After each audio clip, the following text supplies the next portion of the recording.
Okay. Thank you. Thank you, everybody, for coming. Is this loud enough? Okay. My name is Yasmina Colombo, and I'm an organizer for today's rally. I'm a mom of two kids, aged 9 and 13, and we have a lot of people from different groups here today. Um, they've experienced the pandemic in very, very different ways. Some of us are parents. This is what they are doing. And a couple of more things. The Some of us work in schools and are working in schools. Some of us worked remotely throughout the pandemic. Some of us were able to leave the city when it got really hard. And some of us were what the city called essential workers. We worked in person throughout the pandemic. I'm one of those workers. And some of us have lost our jobs through the mandates and are still unable to have work. A year ago, many of us would have had very different opinions on the right way forward. And as the emergency has ended, our opinions have evolved until finally we're all here together today to say that what's being done to our kids makes no sense and it's very wrong. So many of the sacrifices that our kids have made, experiencing life virtually instead of in person, falling behind in their education, missing out on sports, graduations, celebrations, and so many of these sacrifices were excused from being for the greater good. And they were based on CDC guidelines. And they were crushing guidelines that really put the interests of kids last.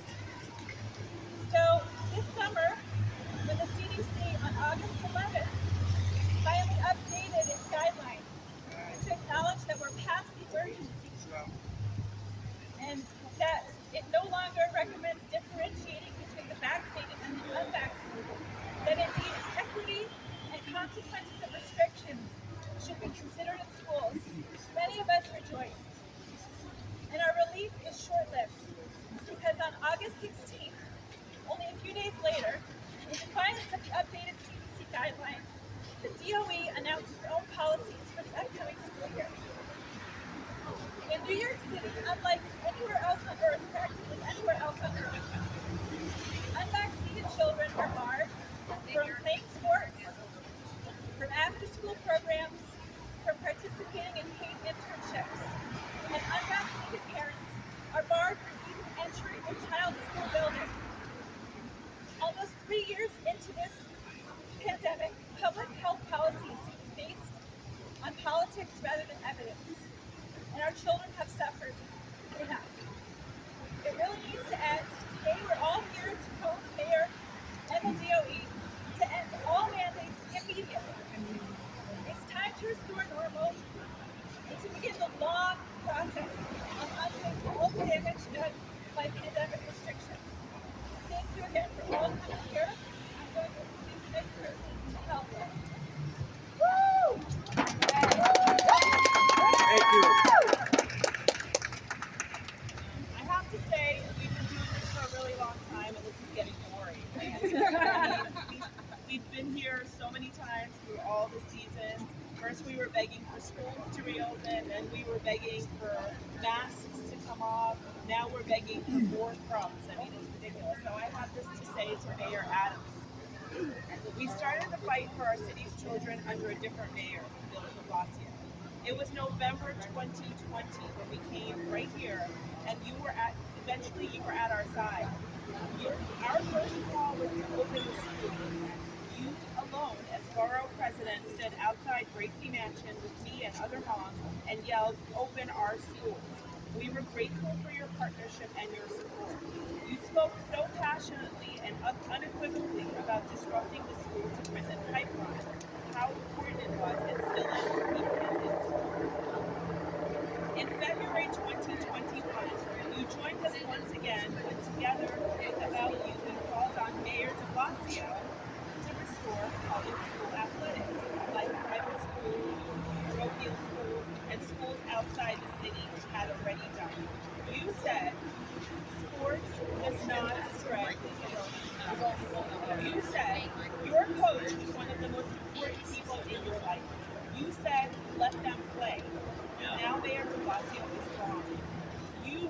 our mayor needs. Today, 374,705 New York City public school children are excluded from all so-called high-risk publicly funded activities, including sports, performances, and music. While Kyrie Irving and most other adults are free to engage in these activities, these kids cannot. We turn to you once again as our partner and our friend and ask you on behalf of our New York City public schools. Let them play. Let them perform. Let them sing. Let every single child have access to all of the life-affirming, joyful, and healthy activities they need to go back to normal as adults walk along. I formed Restore Childhood because childhood continues to be in peril and disrupted in New York City and so many other areas in this country. We will not allow history to be rewritten. We are preserving it all in a documentary film. Mayor Adams, we want to be on the right side of history. It's not too late. To everyone here, I hope you can join us. It's been a long road, and I imagine it's going to be a much longer road ahead. Go to restorechildhood.com. You can email us. You can get involved. You can contribute your stories. We've started a Substack to make sure that the stories don't get lost. And please join us and know that this is not one battle. This is a very, very long war that we've been fighting since 2020. And now, where's George? Right. Oh, sorry. And now I want to introduce Mo Oliver. And we have a great speech. All right, so I want to say first, good afternoon, parents. Give yourselves a round of applause, please, parents. So, I am Mo Oliver. I'm a teacher fired by the New York City Department of Education because of my vaccination status. Now, one of the reasons why I chose to come here and speak is because in my school I was the dean of students. And one of the things I used to always tell my parents is that please don't be afraid to call. We need you to keep us correct. So parents, you gotta understand that your job is to keep the school on point. We can't get it right as teachers without parent involvement, which means the mayor can't get it right as a mayor dealing with the school system without parent involvement. I'm excited to be here because without the parents in New York City, our school system can't function with balance. Because we only see one side of the child from a certain point in time today to another point in time today, but you guys have DNA, some of you, and have a relationship that's unmatched in schools. So, what I want to say to everyone here, and also to the mayor, is that it's okay to change directions. We get, and we made decisions based on the information that we had at the time, right? We get that. However, in life, we have to make new decisions when we get new information. And right now, our kids are our future. I have a daughter.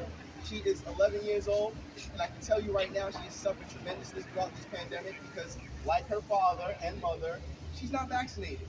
And we've developed a culture in New York where the kids, believe it or not, are shunning other kids because of their vaccination status.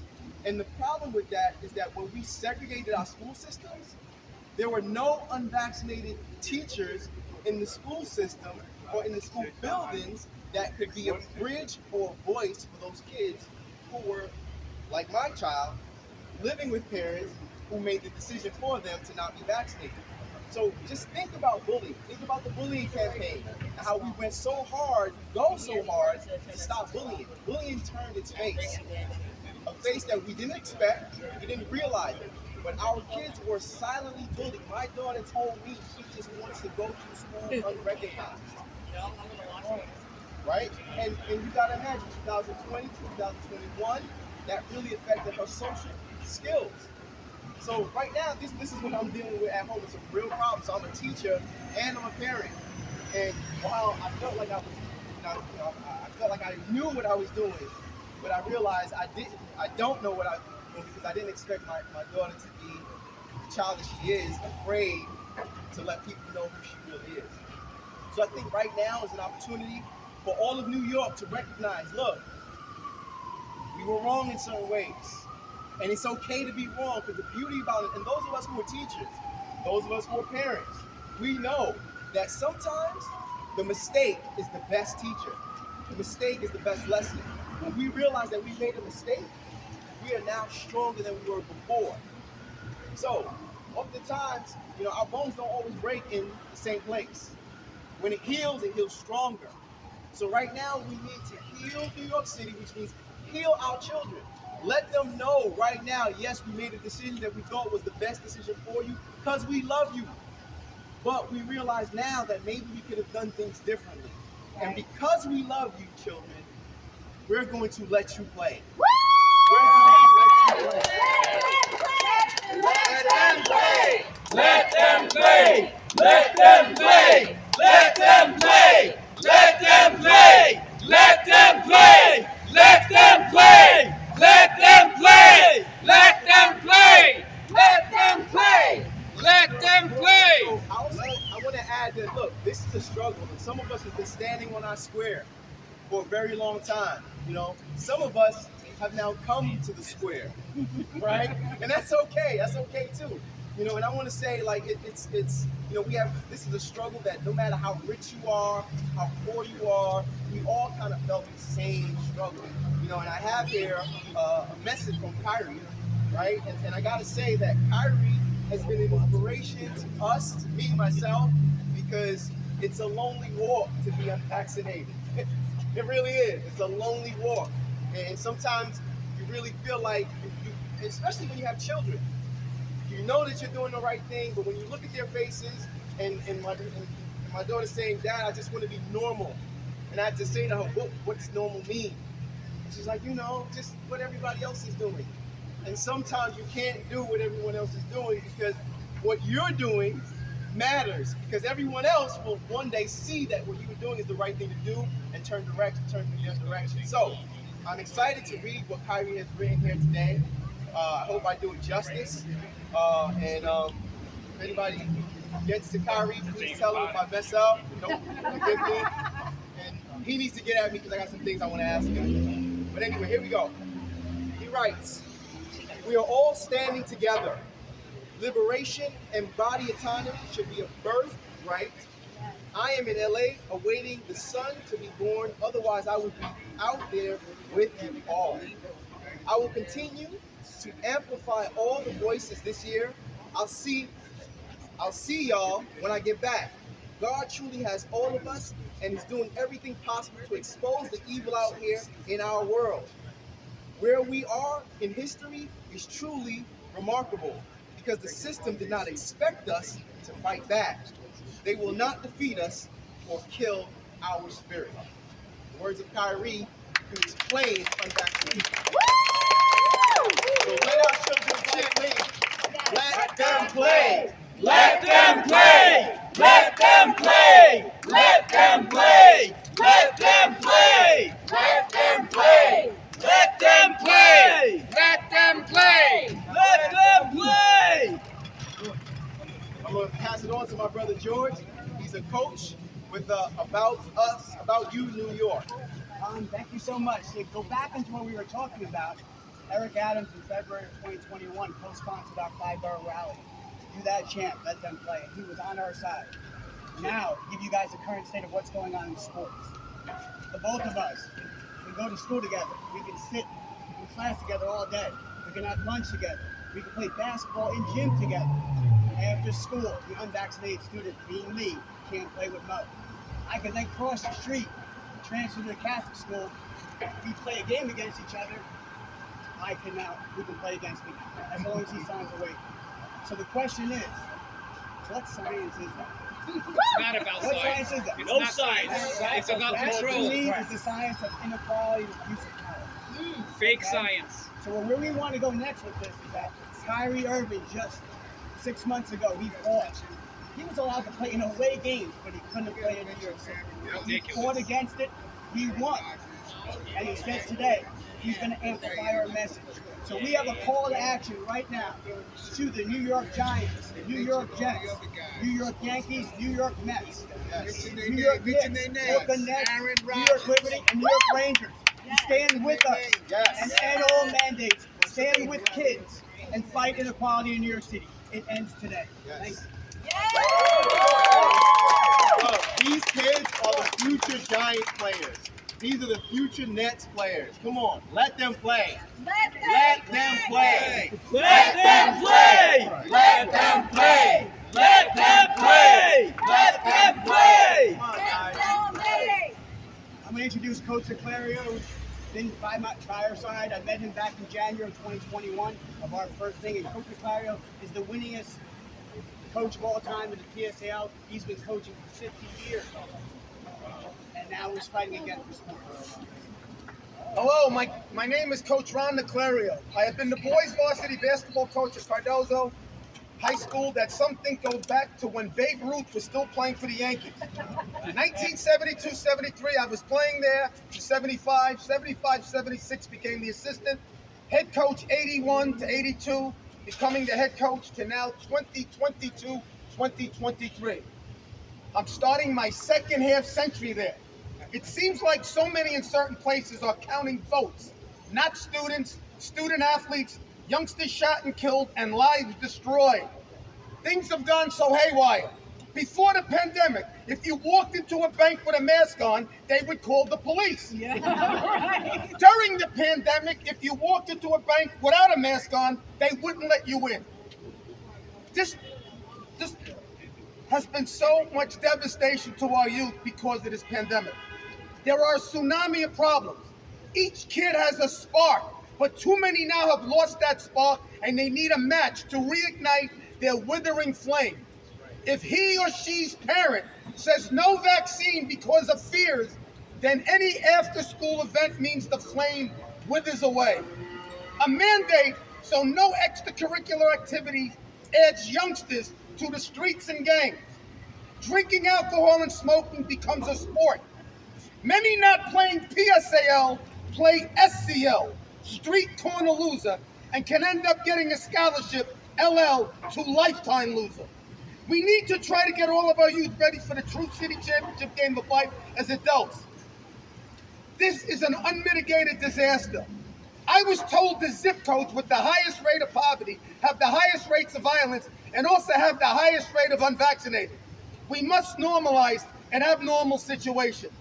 It's sad many kids are getting obituaries before getting a diploma. I feel sad now that we have to stand up for common sense. A large segment is losing their chance to shine. Mayor Eric Adams and School Chancellor David Banks look like they are trying, but the governor is putting handcuffs on them. I wish my dad was still alive. My dad was a Mount Rushmore doctor, a thoracic surgeon who devised how to put pacemakers in humans and saved the life of arguably the greatest American, Dr. Martin Luther King Jr., when he was stabbed in his chest and the knife was perilously touching his heart in Harlem on September 20th, 1958. I know if he was, I would get legitimate answers instead of political gibberish and hogwash. Inner city kids need love, direction, develop critical life skills that result in less juvenile crime, fewer teen pregnancies, less substance abuse, domestic violence, and fewer school dropouts. Somehow, over my first half century, I've not only become a voice, I've become an advocate for New York City PSAL athletes. Ungodly number of parents, students, basketball coaches, and all other coaches reach out to me for guidance, suggestions, and more. On most occasions, I can talk and give them the answers. The last 2 years have been trying. I hate to not to be able to help those who come to me with answers or wisdom. I have tried dozens and dozens of times to speak to the bigwigs at the health department so I can get answers, but have no luck. So now I get drastic. In high school, I was good in math, English, social studies, foreign language, art, music, and physical ed. I left out one subject though. I thought I was solid in it. Drastic takes time. Drastic takes time. Drastic measures. So what did I do? I re-enrolled in high school. Yes, not my alma mater, Cardozo, but in Bronx High School of Science. I got my program card today, and I begin classes tomorrow. Here are my pens, my pencil, my notebook, and I got a teacher I got an apple for the teacher. I need to get updated in science.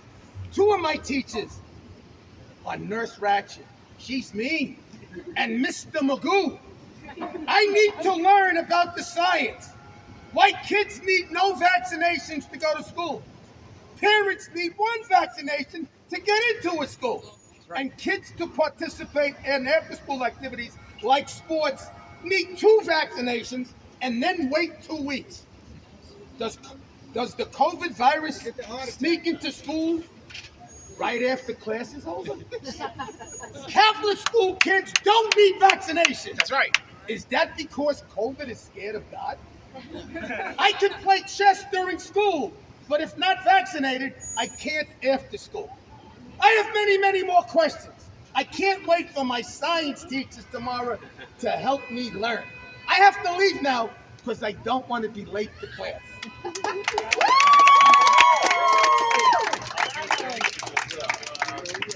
Heart attacks. Fivefold increase in myocarditis. I love that too. Yeah. Yeah. Blood clots. Chick-fil-A. The reporter. Camera shut. Camera shut for the reporters.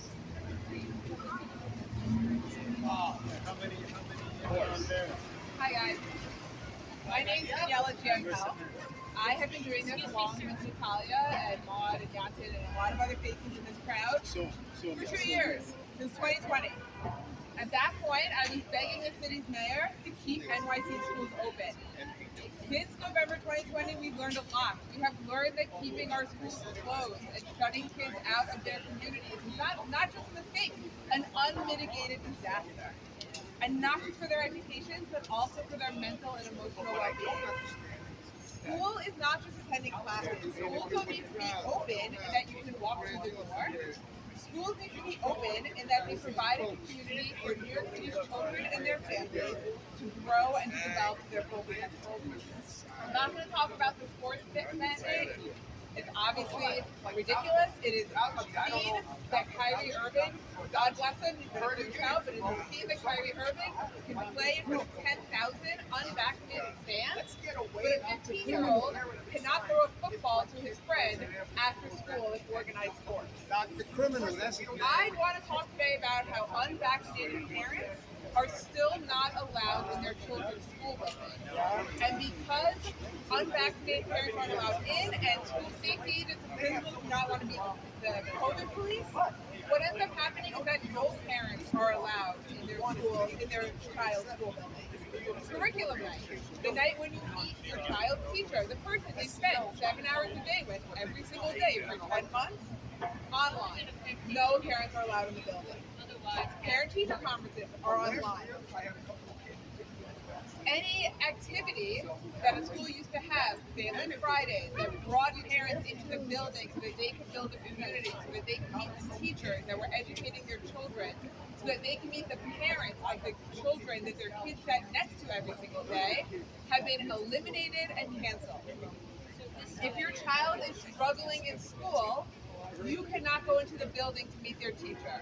You cannot go into the building to meet their guidance counselor. You cannot go in the building to meet their social worker. In order to sign up my child for kindergarten, I had to show the school safety agent my vaccine card. Why? Why do we do this? It expands and extends. You cannot go see your child's school play. You cannot go see your child in the school concert. You cannot bring cupcakes into your child's classroom to celebrate their birthday. And these are all, I understand, these might seem to some people like small, trivial things. But these were the things that made school more than just a place to send your child for 7 hours a day to learn how to read and write. These are the things that made school a community. And these are the things that made school a joyful place.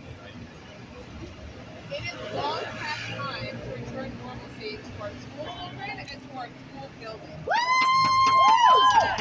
Right. And as I say those words, as I say it is time to restore normal school, I hate that term. We used to just call it school. Right? It wasn't full-time, in-person with no masks, and parents in the building, and birthday parties, and you used to be school. And it is time to go back into that. School where you can go into your child's school building and see their classroom and see the art on the walls and the projects they are working on. School where you can meet with other parents in your child's class and form a community together. This is the 4th year that parents are being deprived of a normal school year. And for what? What benefit is there by keeping unvaccinated parents, and in many cases all parents, out of the classroom? What benefit is there to that? What are we gaining by treating unvaccinated parents like second-class citizens? For a mayor and school chancellor who claim to care about education, who claim to care about equity, who claim to care about providing a full and complete education to their children, holidays and advancement. It was decided a year and a half ago, and it is now not only decided, it is anti-science. There is no science to say why an unvaccinated parent is not allowed into a school building while a vaccinated parent can. It needs to end, and our children and our families deserve normalcy. So we are all here today. It's the sports, it's the after school, it's the school plays, it's the school concerts, it's the family Fridays, it's the birthday parties, it is meeting your child's teacher and your child's friend's parents. All of that needs to come back immediately. Thank you. Immediately.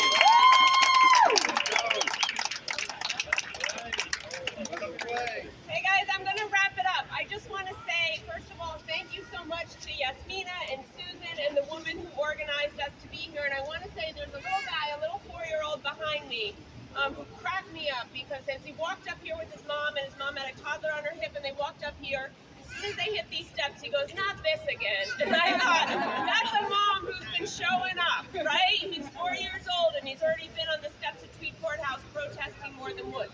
We were here, many of us, on March 13th of 2021, demanding that schools be reopened, demanding that we did away with cohorts, demanding that we do away with the 2-case rule. It's ridiculous that we have to keep fighting. People have spoken very eloquently to the sports mandate and how problematic it is. I want to say something. I have 4 kids in the New York City public school system. My kids are vaccinated. My 2 eldest kids are playing in the public school athletically. I'm not here to try to get something for my kids. I'm here because true equity and true equality means that all the kids in this school system are treated equally. All the children.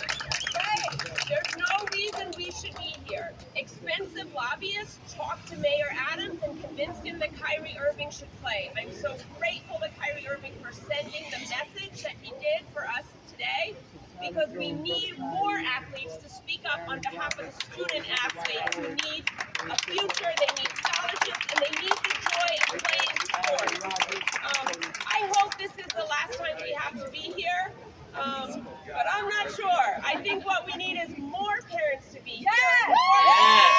Yes! And we all need to keep speaking up on social media, in person, at our schools, until our children have school. Like Daniela says, let's not call it normal. They need school, and that means mom and dad walk into the classroom, caregivers walk into the classroom, and kids that sit next to each other during the day can play sports together after school. Our kids deserve that, and it's our job to fight for them to get it. Thank you, everybody, for coming here. Don't forget Aaron Rodgers, the football player. He's just full of shit too. I'm here for Mary Loss. Let her speak.